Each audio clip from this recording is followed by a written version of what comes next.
Hi, welcome to Expressions. I'm Julie Robbins. This is Scott Vickers, and Scott is a lamp worker. He's going to show us how he makes some of his beautiful detailed work, and we're also going to show you some of his finished products. You're not going to believe what you see.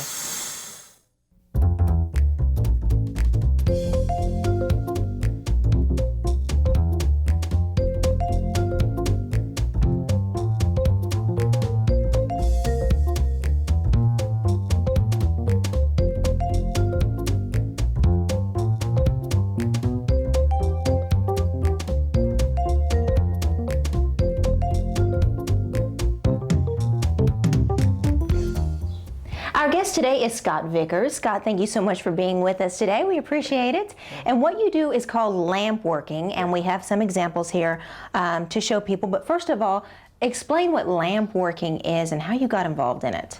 Well, lamp working is a process that goes back basically about 3,000 years. And it started, they used to just take crystal and melt it over an oil-burning lamp, which would take a long time. Today we take an oxygen and propane mix and use glass rods and melt them together. Is this something that started as a hobby for you, or?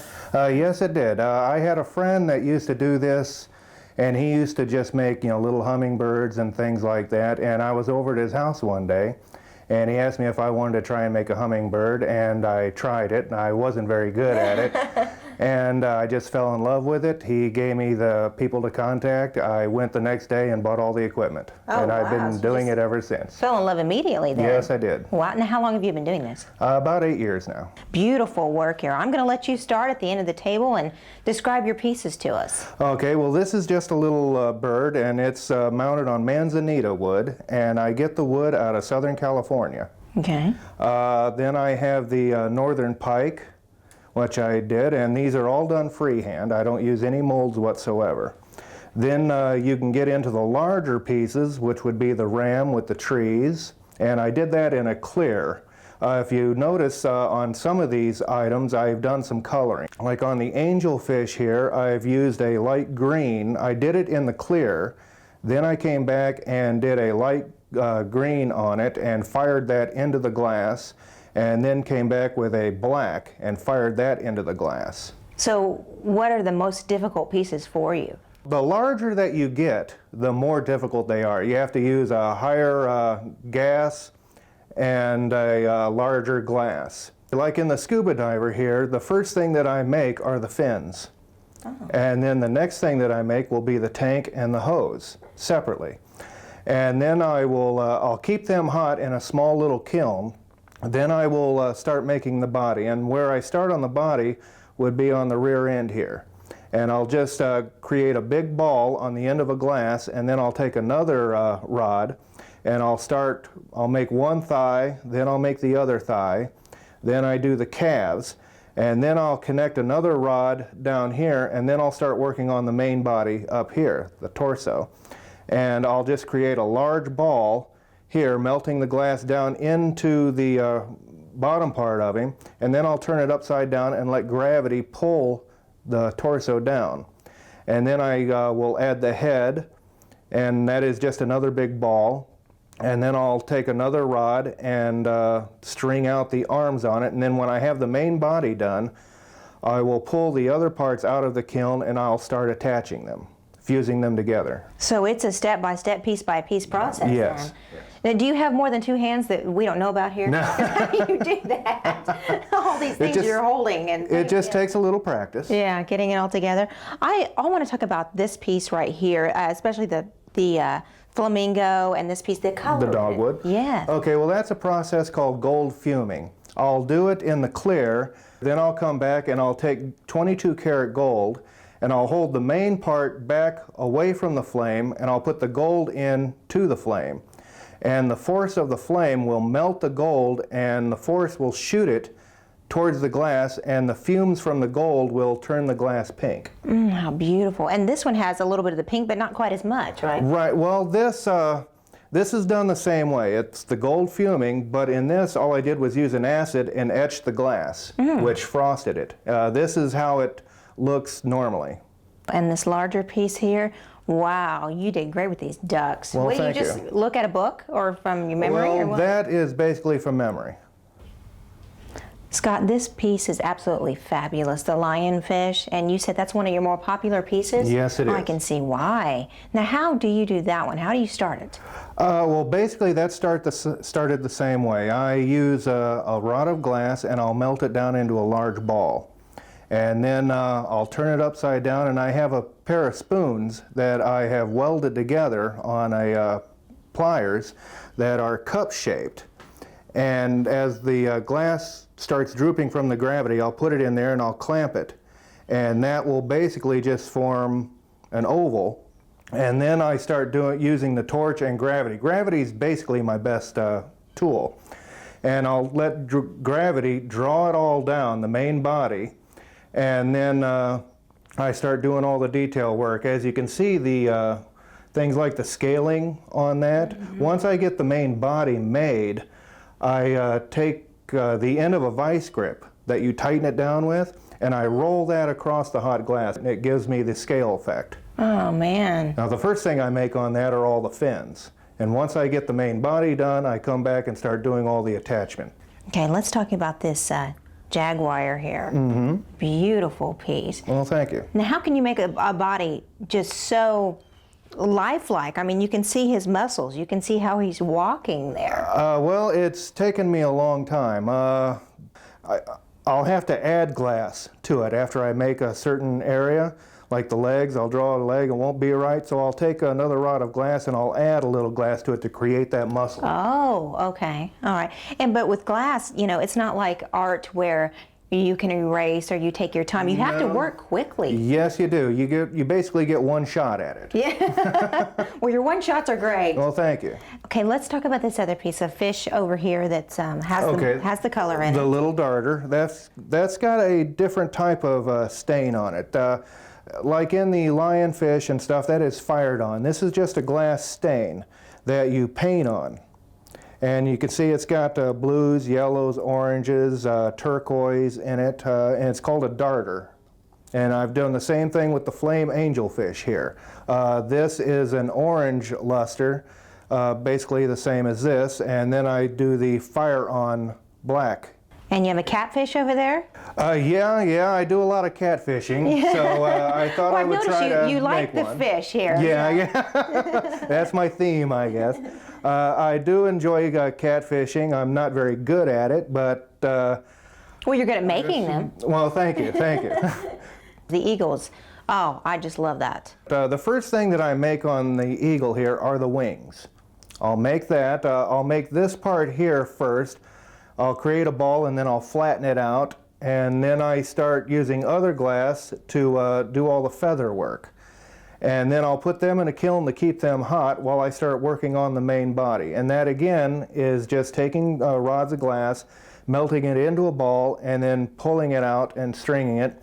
Then I'll add the legs and then the beak, and then I come back and do the feathering. And you have the color there. It almost looks like a gray, smoky type. Yeah, this is an acid frost for the head and for the tail, and then I do the 22 karat gold for the beak and the legs. Now, the two pieces that you have in front are the two that you're going to make today. Yes, I am. I'm going to make the flamingo here, and that's going to show you the gold fuming process. And then I'm going to get you out there and I'm going to teach you how to make a little hummingbird. So we're going to be here a while, is that what you're saying? Okay. Shouldn't take you too long. Great. Well, I'm ready to get started if you are. I sure am. Well, this is my workshop here. Well, I like this little homemade workshop. Oh, thank you. Great. I'll show you real quick here how to make a little hummingbird. You say real quick. I'm sure you can do this in a matter of minutes, Now, right? I've made quite a few of these things. Okay. What kind of gases and stuff do you use? This is an oxygen and propane mix. Okay. This works at about 7,000 degrees. Okay. Now these are 9mm Pyrex rods. What you do is you get the ends so that they're white hot. Now put them together and you start rotating, and you let the gravity flow, starts pulling it down, you start creating a ball. And you get it to that point, to the size that you want.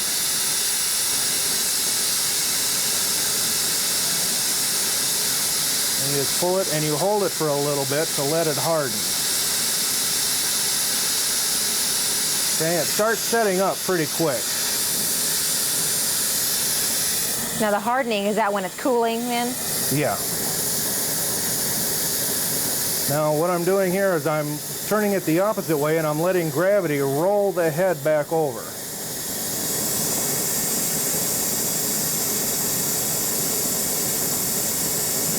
Okay, now that's the main body. I've got the main body here and the head. Now I'll take a smaller rod of glass. Now I'm creating a little ball on the small rod, and I'm heating up the hummingbird. Now you just start overlapping.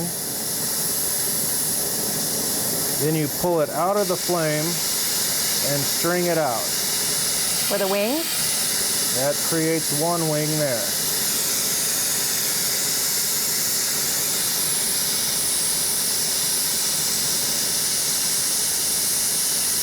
Now you do the same thing with the other side.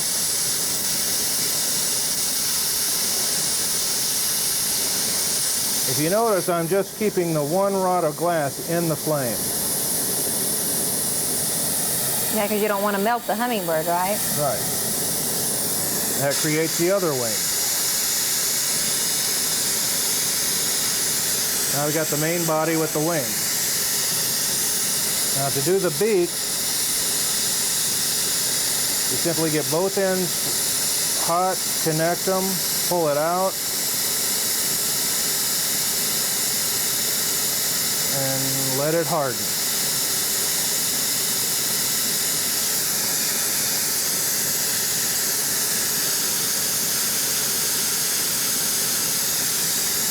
Now to do the tail, you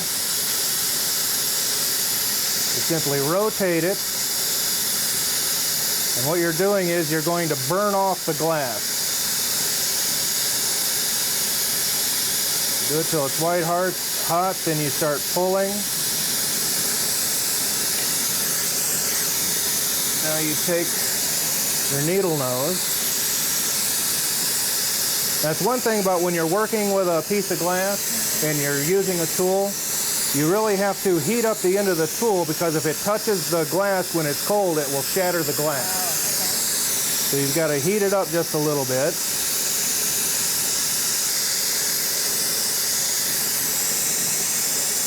Then I turn it up to let it droop a little.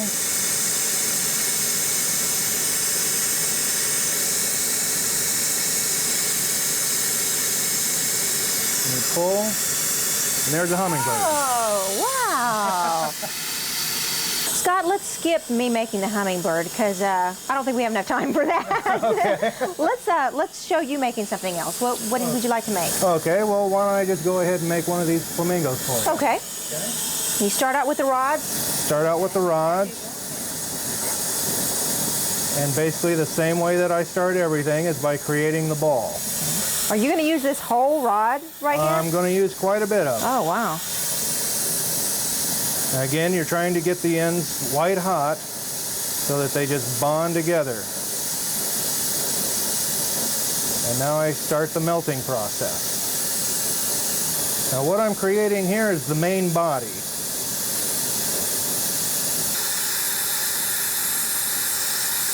Hey, Scott, it's been about 15 minutes now, and I can see the glass is getting larger. What's your next step? Okay, the next step is going to be, I'm going to heat up one end of it, and I'm going to start drawing it out to create the neck.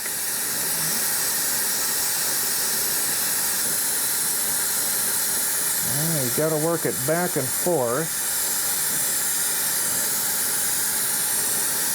So I get it to the right consistency.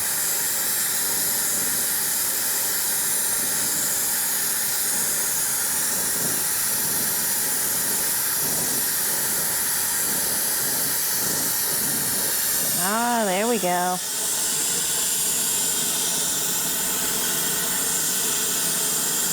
Ooh. Now you're letting it cool and set? Now, yeah. It sets very quickly. Okay. Now I'll burn off this end of it. Now I'm going to create the head.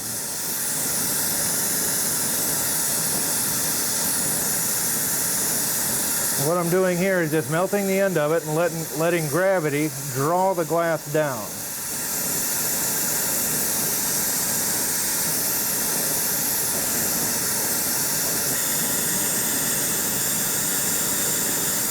Okay.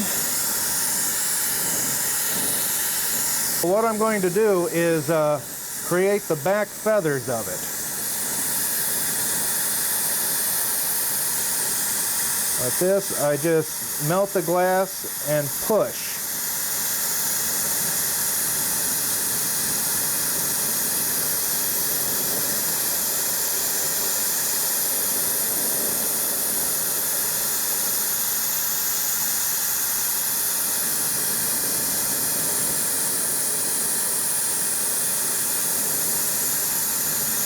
And as you can see, all I'm doing is thickening the glass up. Okay. Now I want to melt this together. I want to try to get rid of some of those lines that are in it. So you heat it up white hot and the glass starts melting together.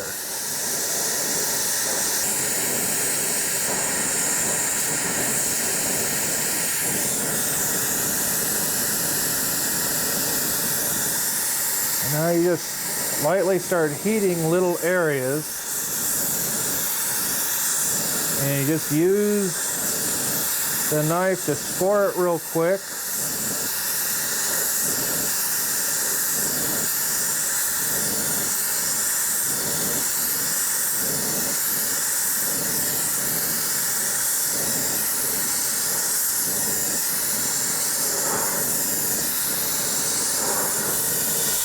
Scott, this is where you come in and say no two are ever alike, right?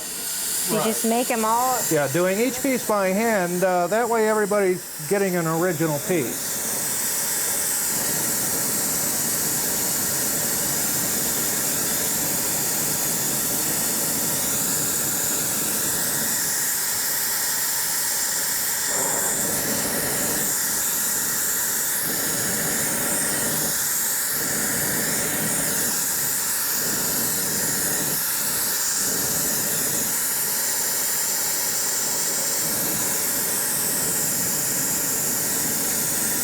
Okay, now I've done the tail end of it and done the feathering effect on it.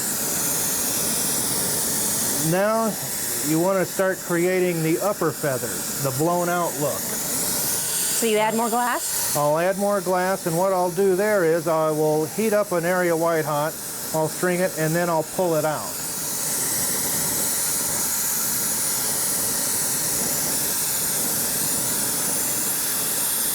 Now one thing about this, as you're working on it, you'll notice I'm melting this, but I'm also twirling this in the fire. You have to keep the whole thing hot. If I were to just let it set and then put it back in, you're taking a risk of it shattering on you. So the whole time you're working on something, you have to keep rotating it in the flame. So it needs the perfect amount of temperature then, because if you leave it in there, just sitting in there, it'll melt, right? Right. So you gotta put it in and take it out, okay.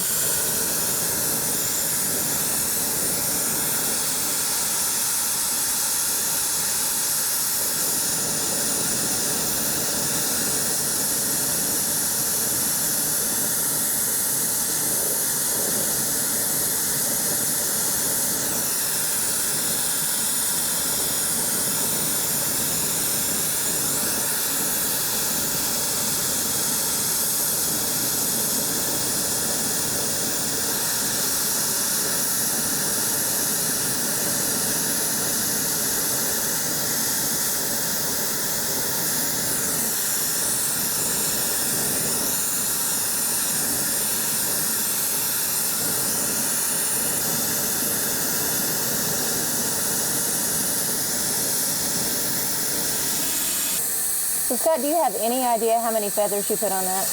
I really don't. I just keep going until it looks fine to me. But once again, it's a pretty long process, isn't it? Yeah, it is. You know, doing each piece by hand and no two coming out the same. You know, I might have more feathers on one than I do another one, so it's just, I just keep going till I get what I want. So why did you decide to do flamingos? Just a challenge? Yeah, I think they're an elegant bird. Yes, they are. And I wanted to find a different way of doing them, so I started doing the flamingos in pluming the feathers out. Now, there are a lot of other water birds that I do, egrets, cranes, and so on, but flamingos just seem to be the most popular.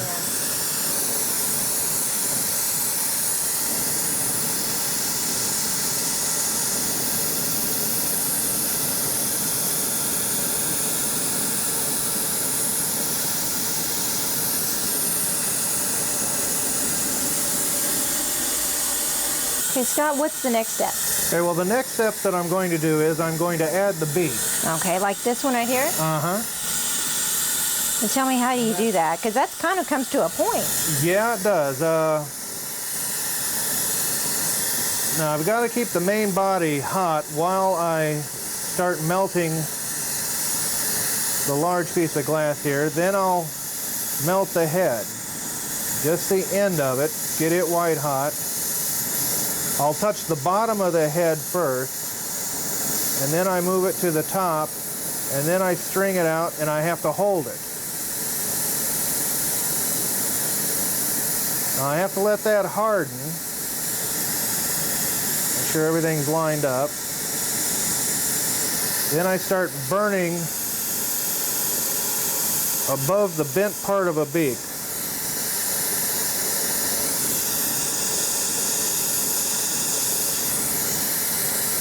And then you just pull downward. Oh, and that's what makes the point then. That's what makes the point. Okay? You can definitely see a flamingo taking shape. Well, Scott, when do you start adding the color to it? That will be just in a second here. What I'm going to do here, these are leather tools. What that does is I heat up the head, and that gives me the eye. Oh. Nice and quick. Now I'm going to attach the legs. Now it looks like the leg, did you pre-make the legs already? I did pre-make the legs. They take a while because I'll heat up a whole rod like this. I'll keep moving it back and forth, and then I pull it. And then that's what I end up with. With that larger rod, I end up with something like this. Now you want to heat up an area. You've got to heat up both of them. And then you attach them.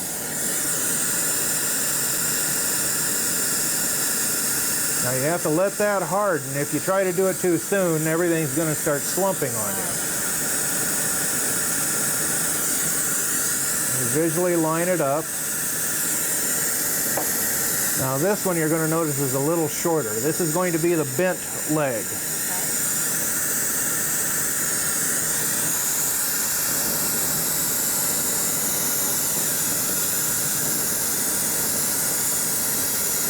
Now you have to watch this as you turn it. You don't want to break off the other leg. Scott, I could never do this. There's too many things to handle and watch. Too much turning.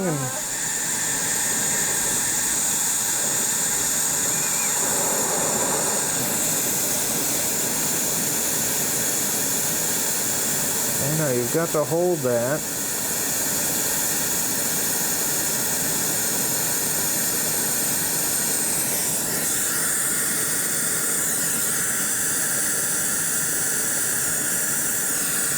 Okay, now you can burn off this portion of this leg.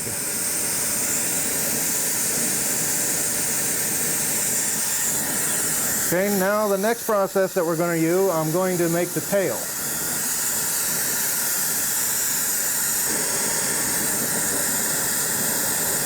Okay, then you burn this off. Now I'll heat up a little ball on this glass, connect them together, and you slowly pull out. If you pull out too fast, you're going to get a very small tail. It's not going to be very thick. The slower that you pull, the thicker it's going to be.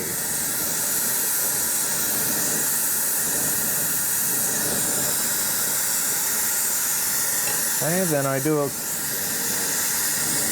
few little marks on this to continue the feathers down. Now, that's your basic flamingo. Now the next process is the gold fuming. Now what I've done... That's what makes it look real pretty, doesn't it? I've coated this rod here with 22 karat gold. Now I'll hold the flamingo back towards the back of the flame, and I'll put the gold in towards the front of the flame. And as I melt the gold, I'm blowing the fumes onto the glass. Oh, so you don't actually touch the flamingo with that then? No, I don't. I'm letting the fumes and the torch do all the work.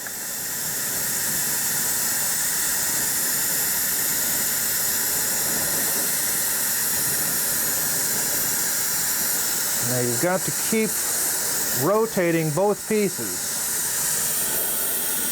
You can already see the color in it.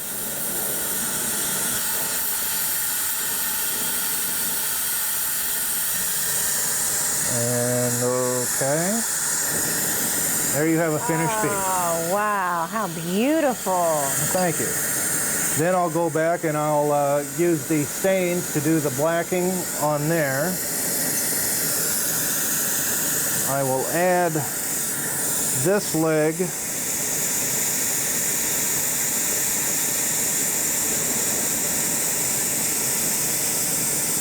to the piece.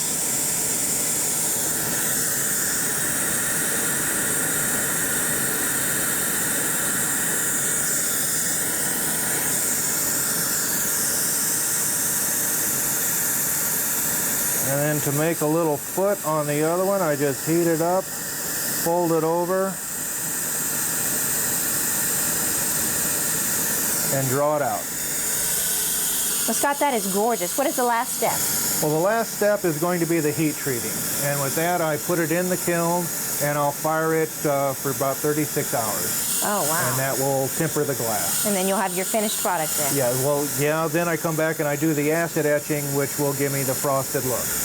Beautiful. Scott, thank you so much for being on the program today. Well, thank you very much. We really appreciate your work. It's beautiful. Thank you. And we hope you've enjoyed the show with Scott here and the art of lamp working. We'll see you next week.